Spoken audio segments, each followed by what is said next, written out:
Do you know what's making you look sloppy? Your outdated t-shirts. If your t-shirts have only one of these features, it's time to let it go. V-neck t-shirts. No, no, no, no, no. We are not wearing V-neck t-shirts anymore. I don't even know what to call this, but this cut, it ain't it. We need shape. The older we get, the more we need shape.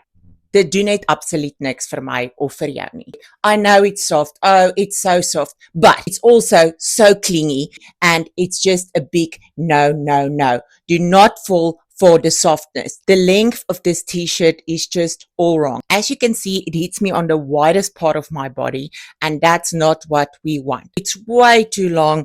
It's frumpy looking and that is why you look sloppy. If you then want to do the tuck, it's going to make a big bubble right here on your fupa, and that's what we want to avoid. Swap this for a cotton t-shirt.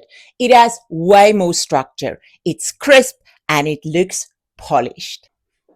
So you can wear it as it is or do the tuck. It's not drapey, it's not clingy, it is perfect. Keep it simple or style it. Go, go, go, donate, sell, give away your sloppy old t-shirt. Invest in a boxy cotton t-shirt.